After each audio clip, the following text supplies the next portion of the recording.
This is the story of a village where every day a man from the village was found dead under a banyan tree. The villagers were shocked and scared to see all this. Everyone had only one question in their mind. Who is doing all this? Chaudhary Abad was an ancient village where time seemed to have stopped. The people here lived in the shadow of old traditions and horrifying stories. A huge tree stood near an old mosque in the center of the village. It was so old that its roots were buried several feet in the ground and its branches seemed to have clawed the sky. The local people believed that it was not just a tree but a door that was connected to another world.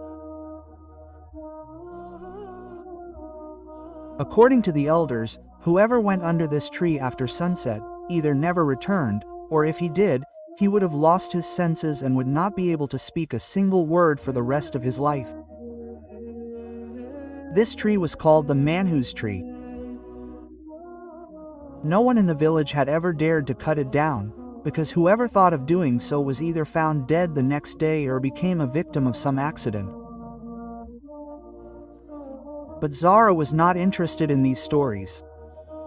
She was a stubborn and fearless girl who considered these stories to be rural superstitions. She was always looking for an opportunity to prove these fools wrong. She believed that fear exists only in the minds of weak people.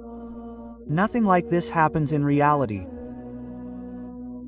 One evening when the sky was turning red and the birds were returning to their homes, Zara challenged her friend Sonia.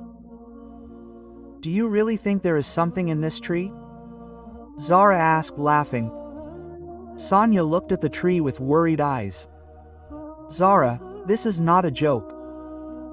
My grandmother said that once a man had passed through here at night and the next morning he was found dead. His eyes were gone." "Stop it, Sonia," Zara said unconcernedly. "Come, tonight I will prove to you that all this is nonsense." Sonia tried to refuse, but Zara did not listen to her.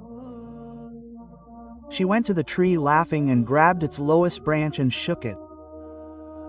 "See, nothing happened," Zara whispered. Just then a strong gust of wind came. The branches of the tree started shaking with a loud sound, as if someone had breathed life into them. Zara looked around in surprise. There was a soft echo of whispers in the air, as if someone was whispering a secret into someone's ear. Then suddenly she felt a cold breath on the back of her neck. Zara's heart beat fast. She turned around, but there was nothing there. Just the black branches of the tree were spread in the darkness like long fingers. But then two blazing red eyes were seen in the bushes which were staring straight at Zara. Zara's breath stopped. Those eyes were as red as blazing blood. Hidden somewhere inside the bushes, but their bright glow was piercing the darkness and entering straight into Zara's eyes. She took a step back involuntarily. The dry branches crackled under her feet and the sound echoed in the silence like a scream.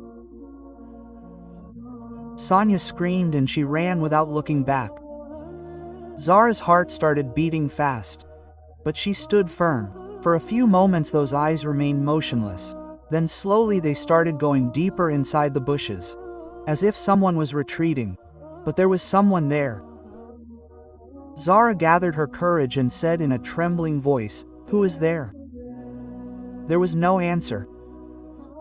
Only a heavy gust of wind kept rustling the dry branches of the tree. Zara quickly looked around, but there was nothing else there. Just the long crooked branches of the dark tree and that strange silence which was different from the normal silence. Zara controlled herself and made fun of her own words. "Zara, you are also becoming superstitious. It must be just the animals or your illusion." But her heart knew that it was not an illusion.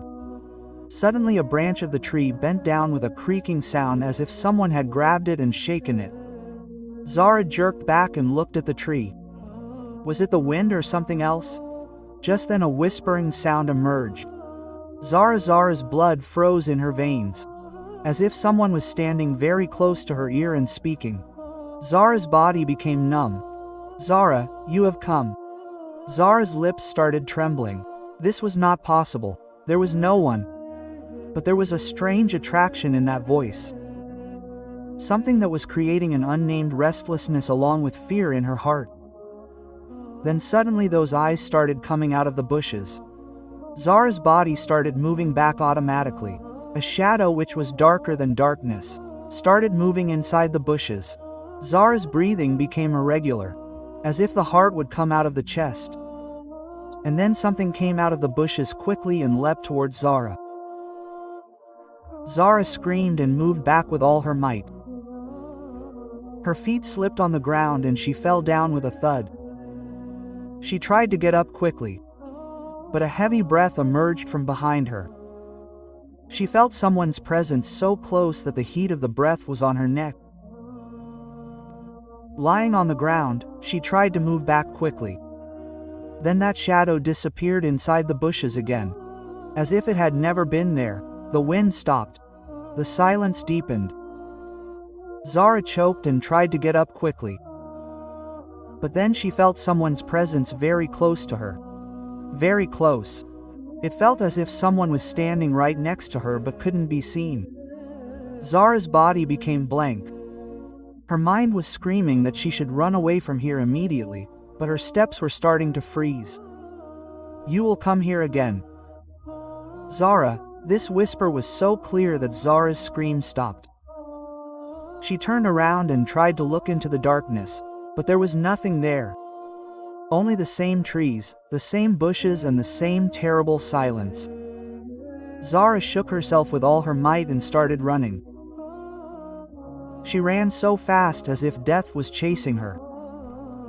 On reaching home, she quickly closed the door and stood with her back against the door.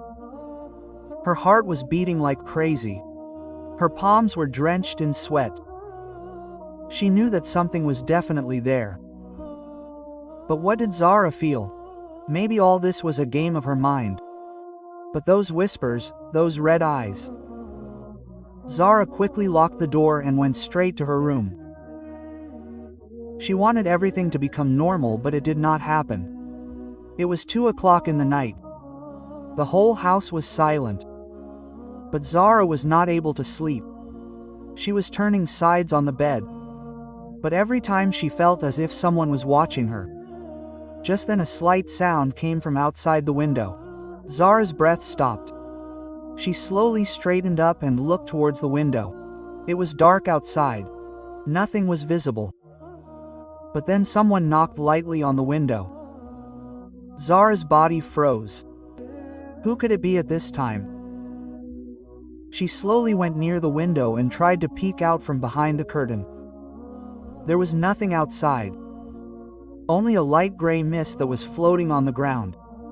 Zara consoled herself that perhaps it was her imagination. But as soon as she turned around, there was a knock on the window again. But this time there was something else along with the knock. "Zara," it was the same voice. The same whisper that she had heard under the tree. Zara's mind started going numb. Her steps started moving back automatically. She quickly pulled down the window curtains. But the beats of her heart were becoming uncontrollable. Then the light of the room blinked for a moment. Zara quickly looked around. There was nothing. But for a moment she felt her reflection in the mirror blurred, as if someone was standing behind her. Zara quickly turned around. But there was no one there. But the blurred shadow that was there in the mirror till a few moments ago had now disappeared. Zara's breath stopped. "What is happening to me?" she muttered to herself. Zara spent the night in fear and restlessness. The next morning there was a strange commotion in the village. People looked restless and some people were gathered outside the mosque and talking in hushed voices. Zara wondered what the matter was. She quickly went out and asked the people in the street, "What happened? Why does everyone look so worried?" An old woman replied in a trembling voice, "Fahad died last night." Zara's feet froze there. "What? How?" "His dead body was found under a tree near the mosque in the morning," said a young boy who was trembling with fear. Zara felt a shiver run through her body. Under the tree. People were saying that Fahad's face was stiff with fear. His eyes were open, as if he had seen something unbearable while dying. There was no wound on his body. There was no mark. But his dead face was telling that he had seen something terrible before dying. Zara felt a pang in her throat. Last night she was also near that tree. She remembered that when she was running away she had heard the sound of someone's footsteps from a distance. But she was so immersed in fear that she did not dare to look back. Was it Fahad? Had Fahad also seen what Zara had seen? Her mind started working fast. If Fahad had also seen those red eyes, then that was the reason for his death. Sweat broke out on Zara's forehead. All this could not be just a coincidence. This tree is inauspicious.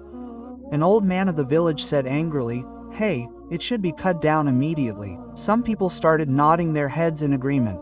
But the village Maulvi Sahib took a deep breath and said, "This is not an ordinary tree. Do not disturb it." Quote, "Something lives under it. Something that is not visible. But whoever sees it does not return." Zara's heart started beating. Maulvi Sahib's words had a strange weight to them, as if he knew more. Zara's heart was shrinking in fear. Fahad's death had given birth to many questions in her mind. She knew that whatever was happening under the tree was not just an accident. It was something else, something that was beyond the understanding of humans. She tried to suppress her fear throughout the day. But as the night came, her restlessness increased. Sleep was miles away from her. Then suddenly she was immersed in a dream.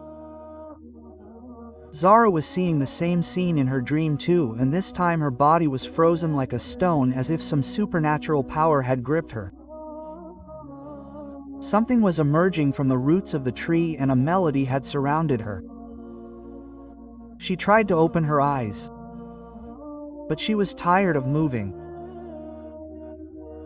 Then that sound, that whisper which was echoing in her ears as usual like a rustling sound.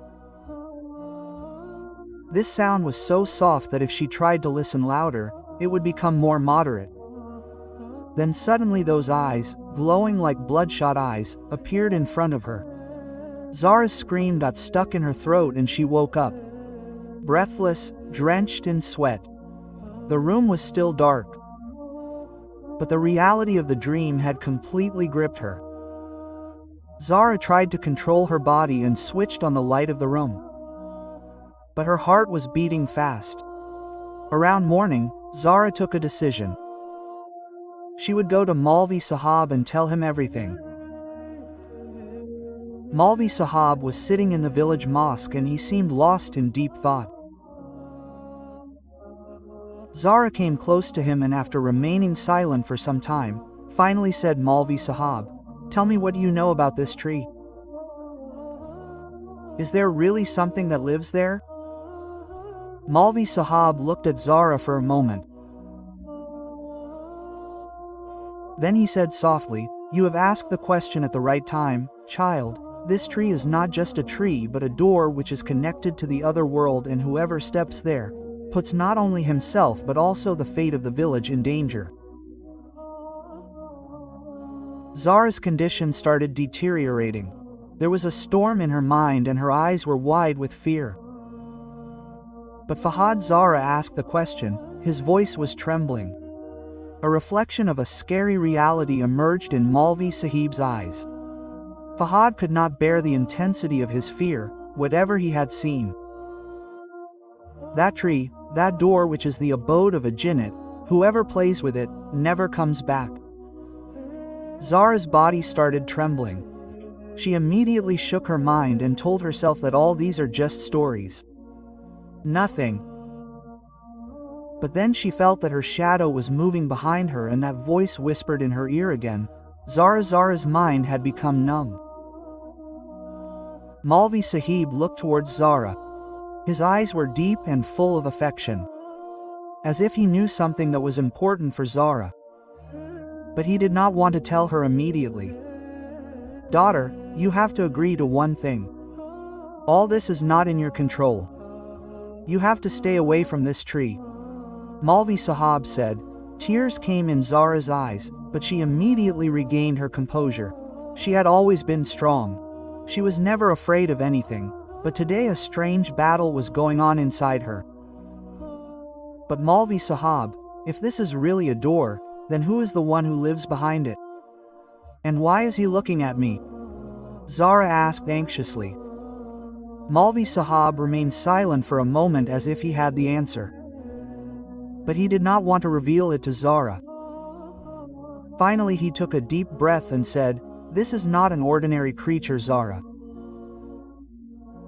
This is someone who has been lonely for centuries, who is searching for someone, who wants to share his captivity, and perhaps he has chosen you." Zara's voice trembled. Maulvi Sahab looked at her with regretful eyes. There is a special kind of jinnat called jinnzad. These are the creatures which are neither complete jinn nor complete human. But they have so much power that if they decide to make a person their own, they do not leave him. Zara's heart started beating. But I did not do anything. I just lowered his voice. Zara, he has seen you. He knows how you are. And if he has started loving you, then this is the biggest problem in the world. Zara closed her eyes. Tears flowed from her eyelids. Her mind was not capable of thinking anything. What kind of a torture was this? The love of a creature which was not human. All the dreams of her life, all the hopes, everything was getting buried in a dark alley. And then at that moment a strong wind blew at the door of the mosque. Maulvi Sahab's eyes widened with fear. He is here. Zara's breath stopped. The strong wind blowing at the door of the mosque was not an ordinary wind. It was an announcement of someone's presence. But when Zara gathered courage and looked back, there was nothing at the door. The door was just shaking slowly, as if someone had just left it. Daughter, there is very little time now. You have to accept that whatever is happening to you is not ordinary. There was seriousness in Maulvi Sahab's voice. But I did not do anything, Zara said anxiously. Maulvi Sahab took a deep breath. This is the problem, Zara. Sometimes we do not need to do anything. Someone just looks at us and that look changes our life. A new wave of fear had run through the village. The next day after Fahad's death, another young man was found dead. His face was also stiff in fear in the same way. His eyes opened as if he had seen something before death that drives a person mad. People had now started talking openly. This is the root of the tree. An old man said we should burn it. But the others were scared. If we burn it, who knows how that creature will take revenge on us? Daughter, you should not waste time now. There was panic in Maulvi Sahab's voice. This thing wants to make you its own. You have to avoid it at all costs. Zara's eyes filled with tears. But how? I did not do anything. I just jokingly echoed Maulvi Sahab's voice. It all started from there. You stepped in the wrong place and now it will not leave you. Zara's breath stopped. But I did not call anyone. I did not choose anyone. Maulvi Sahab took a deep breath. There was a secret in his eyes that could shake Zara's existence. No, Zara, you did not choose him, but he has chosen you. Zara's eyes widened with fear. Zara felt as if Maulvi Sahab's words had squeezed all the blood out of her existence. But why? Zara's voice was trembling. I never even thought about him. Then why did he choose me? Maulvi Sahab took a deep breath and remained silent for a moment. These things are not thought of like we humans. Zara, Maulvi Sahab said softly, this is Jinn Jad. Such creatures which are free from the rules of time. They can wait for centuries for a single moment, a single opportunity. And if a person enters their world by mistake, they never let him go back. Zara's throat had dried up. But what did I do? You stepped into his world, Zara. There was helplessness in Malvi Sahab's voice. You went near that tree and opened that door which you should never have opened. Maybe you did not even realize. But at that moment when you touched the branch of the tree, when you stood there and tried to scare someone, you yourself had come in someone's sight. Zara's eyes filled with tears. Her heart was saying that she should still ignore all these things by calling them a delusion. But the reality was in front of her. Fad was dead and now other people of the village were also dying. All this could not be a coincidence. Malvi Sahab looked at Zara as if he was going to tell her something else. But then he stopped. This is not over yet. Zara, he said, this creature plays with time. It will torment you. It will weaken you. It will increase your fear and take you in its captivity. And if you give up, you will also become a story like those people. Tears flowed from Zara's eyes. Is there any way? Can I escape from him? Malvi Sahab bowed his head. He remained silent for a few moments. Then he said, yes, there is a way. But it is not so easy. Zara quickly wiped her tears and said in a strong voice, I will do whatever it takes. I have to get out of this swamp. Malvi Sahab looked at Zara as if he was testing her courage for the last time. Then he said, this tree has been standing here for so many years, a secret is buried in its roots. A secret that can either set you free or imprison you forever.